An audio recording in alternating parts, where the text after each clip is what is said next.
Bonjour Chloé, Bonjour Sophie. c'est le premier épisode. Eh oui, on y est, ça y est. Enfin, depuis le temps qu'on en parle. Ouais, Ouais, t'es excitée? carrément. Effectivement, ça fait plusieurs mois qu'on en parle et on est enfin devant le micro pour commencer ce podcast. Ta ta ta ta ta. Ta-da-ta. Le podcast. Et puis quoi? Et puis là. On vous fera un jingle digne de ce nom. En attendant, vous devrez vous contenter de ça. Franchement, c'est déjà pas mal. Ouais. Bon, on va réessayer, hein. On va en refaire un. Bonjour et bienvenue sur Nebulae, le podcast des femmes scientifiques. Nébu quoi? Nebulae. Bon Sophie, c'est bien de tergiverser comme ça, mais qu'est-ce qu'on pourrait dire à nos auditorices qui les intéresse un peu et qui leur donne envie d'écouter la suite du podcast? Eh bien, je pense qu'on pourrait peut-être commencer par se présenter pour montrer aux yeux du monde qui on est et qui va les accompagner tout au long de ce podcast. Ok, très bien. Je suis Chloé, Chloé Daudier. Je suis ingénieure en intelligence artificielle. Alors, il y en a qui disent que c'est pas possible parce que c'est une discipline qui est trop récente. Bah, il se trouve que j'ai un diplôme d'ingénieur et je me suis spécialisée en IA pour l'apprentissage automatique des langues. Je suis passionnée par ça, donc voilà. Et c'est la chose la plus importante pour moi aujourd'hui. Mais à côté de ça, je suis aussi vulgarisatrice scientifique. Je fais des illustrations. J'écris. Je fais des films, des face caméra, des podcasts. Et ben voilà, notre premier podcast. Et qu'est-ce que je fais d'autre? Je fais des gâteaux au chocolat. J'aime beaucoup dessiner, mais je pense vraiment que là où les gens m'attendent, c'est sur le gâteau au chocolat. Et ben mes études, elles ont commencé un peu comme les tiennes. J'ai fait une PACES, une première année commune aux études de santé. Je suis arrivée par hasard complètement. Moi, je voulais faire de l'informatique depuis que j'avais 12-13 ans. Et même avant, je pense. Et j'étais très jalouse de mes potes qui codaient déjà des snakes sur leur calculatrice. Mais en arrivant en terminale, je me suis pas sentie assez légitime. Je suis allée faire des journées portes ouvertes aux écoles d'ingénieurs et ils ont dit « Ouah, faut avoir au moins 14 de moyenne ». Je me suis dit « Je vais faire médecine, puis peut-être je ferai kiné ou chirurgienne ». Parce qu'on m'avait dit que j'étais sportive et qu'on ne me voyait pas devant un ordinateur. Et j'ai écouté ce que les grands ils m'ont dit. Et j'ai dit, bah oui, c'est vrai, j'aime bien le sport, donc je vais aller faire kiné. Bref, je fais une PACES. Et puis j'ai pas réussi. J'ai fait bio-informatique parce que j'ai entendu parler de la bio-info. Mais pour faire bio-info, il fallait faire bio.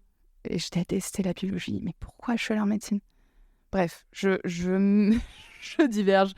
Mais le fait est que j'ai fini par faire de la bio-informatique. Je me suis battue pour qu'on garde la filière ouverte. En parallèle, j'ai fait une L2 de physique, où j'ai validé quelques matières, mais pas toutes. Mais ça m'a permis de renouer avec les mathématiques, que j'avais laissé tomber depuis un petit moment. Et je me suis rendu compte que j'aimais ça. Et j'ai programmé mon premier programme à peu près à cette période-là. Et ça a marché, tu vois. Tu rentres ta petite équation, t'as le résultat, t'obtiens le résultat, c'est magnifique. Oh là là. Et je me suis dit, ok, c'est ça que je veux faire. Je suis sûre maintenant que je veux faire ça. Et je vais tout faire pour rentrer dans l'informatique. Bref, de fil en aiguille, j'ai finalement eu un très bon dossier en L3. J'ai fait une candidature pour entrer à l'INSA Lyon. L'INSA Lyon, c'est une école d'ingénieurs publics qui est à Lyon, qui fait partie des groupes Les INSA. Et j'ai candidaté pour entrer en bio-informatique là-bas. Et en fait, c'était le département de biosciences, c'est un parcours très biologie, mais on avait aussi énormément de mathématiques, de statistiques. Et de fil en aiguille, j'ai terminé en Erasmus à l'université KU Leuven, donc l'université catholique de Louvain, mais la vieille Louvain, pas la nouvelle. Et donc c'était un parcours anglophone. Et j'ai fait l'IA, alors ça s'appelle AI for Speech and Language Technology. Et donc c'est vraiment spécialisé sur l'apprentissage du langage, de la parole. Et donc comment tu fais pour, à partir d'un signal vocal, transformer ça en texte, et d'un texte, comment t'en tires des informations. Voilà. Donc, c'est ça mon parcours, et je suis tellement heureuse d'avoir fait ce parcours-là. Je me dis que si j'avais fait que de l'info, j'aurais peut-être pas autant vu les maths que ça, et je serais pas arrivée là où je suis aujourd'hui. Donc moi, c'est Sophie, pharmacienne et communicatrice scientifique. Mon rêve, c'est clairement d'être Jamie dans C'est pas sorcier. Et quand j'ai pas le nez dans les sciences, je chante beaucoup. Pardon à mon entourage pour ça. Je danse énormément. Je fais de la photographie. Et puis j'aime aussi énormément manger. Donc Chloé, si tu as besoin d'un cobaye pour tes gâteaux au chocolat, je suis là. Et sinon, comment j'en suis arrivée là? En gros, j'ai toujours aimé les sciences de la Terre, comprendre comment le corps humain fonctionne. C'était vraiment mes matières préférées au lycée. J'adorais la chimie aussi. Et en même temps, j'aimais beaucoup aussi tout ce qui était artistique, mais j'avais pas on va dire, de talent particulier. Mais donc j'avais hésité entre des études plus scientifiques ou des études dans l'art. Et comme beaucoup de familles, je pense, la mienne m'a plutôt poussée pour faire des études scientifiques qui étaient peut-être un peu plus porteuses à leurs yeux. Et donc là, j'ai hésité avec, on en parlait la dernière fois, de l'UTC de Compiègne, où mon papa a fait ses études. Et là, j'ai pu discuter avec une professeure qui, quand je lui ai expliqué un petit peu ce qui m'animait, ce que j'aimais, m'a clairement conseillé « va faire pharma ». Et donc, Fuis, elle t'a dit. Les écoles d'ingé, fuis. En tout cas, très catégorique et très convaincante parce que j'y suis allée sans l'ombre d'un doute, sans trop me poser de questions finalement, j'ai l'impression. Et donc, 6 ans de pharma que j'ai adoré.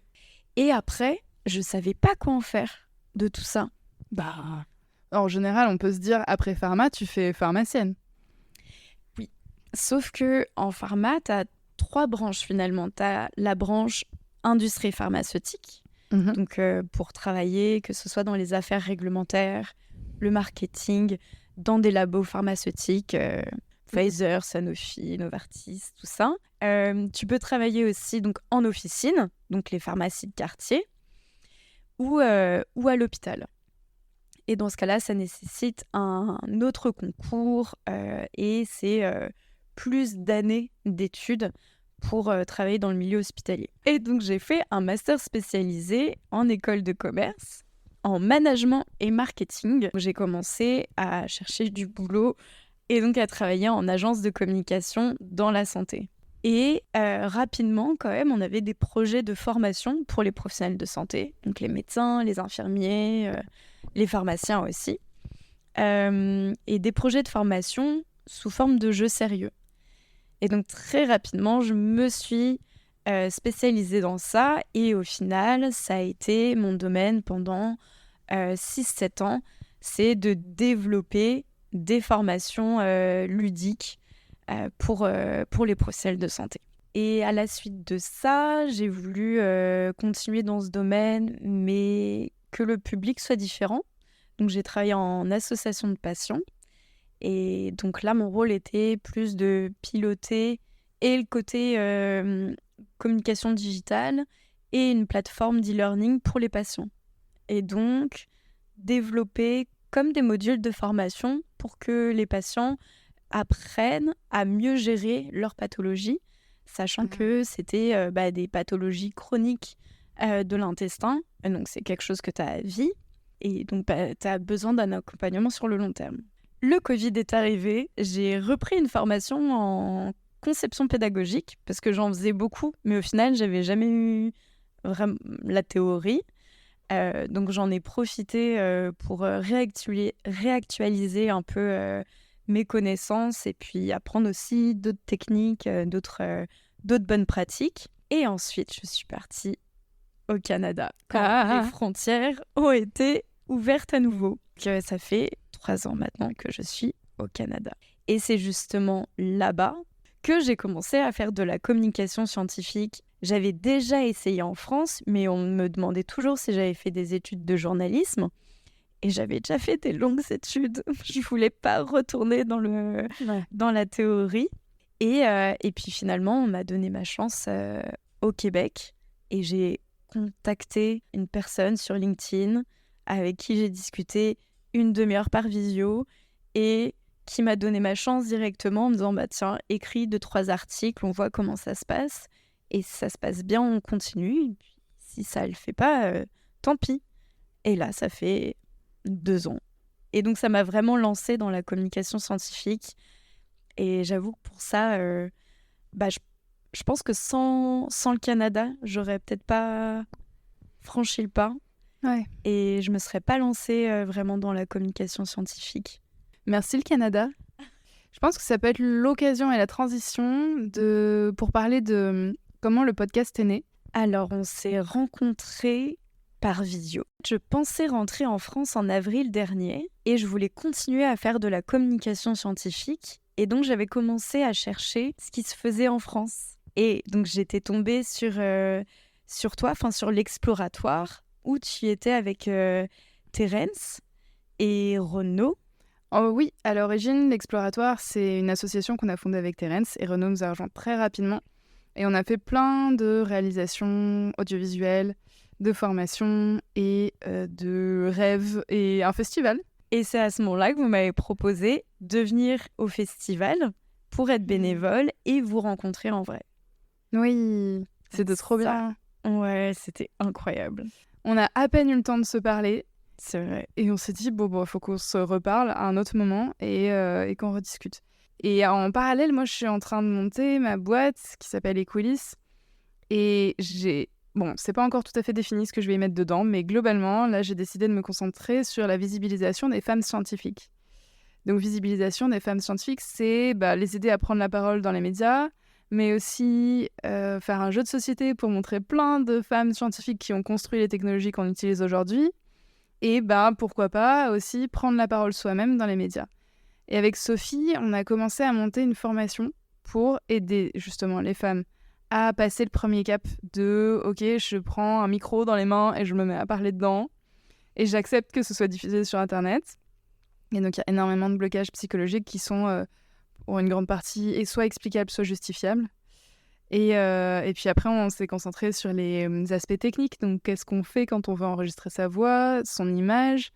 Est-ce qu'il y a des tips pour avoir l'air plus à l'aise, pour avoir moins de tics de langage, pour ne pas enregistrer un podcast dans une pièce où il y a un frigo, par exemple ?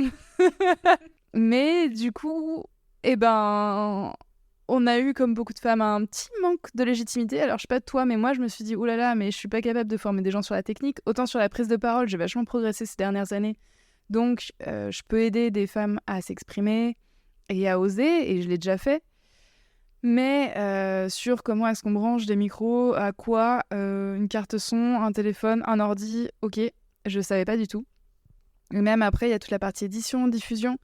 Et là, on s'est dit, est-ce que ça te dirait pas qu'on monte un podcast comme ça, on teste et on sera plus qualifié et on se sentira plus à l'aise pour accompagner d'autres femmes scientifiques à prendre la parole. Et on a discuté après pendant plusieurs mois du format, du sujet, ce qu'on voulait y mettre. On a fait un peu des boucles parfois. Et puis pour là lancer ce concept-là. Et puis on espère qu'il va plaire, que ça va nous permettre de faire de belles rencontres aussi, d'avoir de belles discussions, que ça puisse fédérer les femmes, que ça puisse fédérer une communauté aussi, même plus large.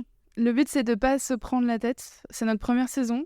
Notre format, on le peaufine encore. On est vraiment en tout début. Et malgré toute la préparation qu'on a faite, tous les mois de discussion, on a encore changé des trucs à la dernière minute tout à l'heure. Donc... je me dis, on essaie d'aider d'autres femmes à prendre la parole. Et je pense que la première chose à faire, c'est de ne pas être trop perfectionniste. Et je pense que ce podcast et ce premier épisode d'avant, il reflète assez bien cette pensée de « Ok, on y va et on se lance. Et on verra ce qui arrive et si ça plaît, et si c'est pas trop long, tout ça. » Et puis au pire, on réécoutera ce podcast dans 10 ans en se disant... Oh là là, on était gênantes. Ah ouais, tellement. Qu'est-ce qu'on faisait ? Mais ça va progresser. Bon souvenir. Mais oui. Donc on espère qu'il va vous plaire. Ouais. Bienvenue dans cette première saison. On a hâte de vous retrouver dans les prochains épisodes. Oui, bienvenue dans cette belle communauté de femmes et de femmes scientifiques et de scientifiques. Ça va être chouette. Gros bisous. Gros bisous.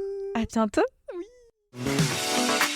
Merci d'avoir écouté Nebulae, le podcast des femmes scientifiques badass.